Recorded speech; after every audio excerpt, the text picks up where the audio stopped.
నటకిరీటి రాజేంద్ర ప్రసాద్ గురించి ప్రత్యేకంగా పరిచయం అక్కర్లేదు. 5 తరాల హీరోలతో స్క్రీన్ షేర్ చేసుకుని రీసెంట్గా కేంద్ర ప్రభుత్వం నుండి పద్మశ్రీ పురస్కారం అందుకున్న ఈ సీనియర్ నటుడిని తాజాగా ఫిలిం క్రిటిక్స్ అసోసియేషన్ ఘనంగా సన్మానించింది. ఈ స్టేజ్ మీద రాజేంద్ర ప్రసాద్ తన సినీ ప్రయాణంలోని కొన్ని షాకింగ్ విషయాలను పంచుకున్నారు.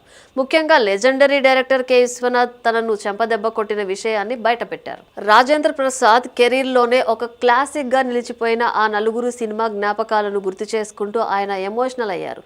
ఆ సినిమా ప్రివ్యూ చూసి బయటకు వస్తున్న లెజెండరీ డైరెక్టర్ కె విశ్వనాథ్కి రాజేంద్ర ప్రసాద్ ఎదురుపడ్డారు. అంతే, విశ్వనాథ్ ఒక్కసారిగా రాజేంద్ర ప్రసాద్ చెంప మీద గట్టిగా కొట్టారు. అంత పెద్ద డైరెక్టర్ అలా ఎందుకు కొట్టారు అని రాజేంద్ర ప్రసాద్ కంగారు పడిపోతుంటే అప్పుడు విశ్వనాథ్ ఆయనని గట్టిగా కౌగిలించుకుని ఒక మాట చెప్పారు.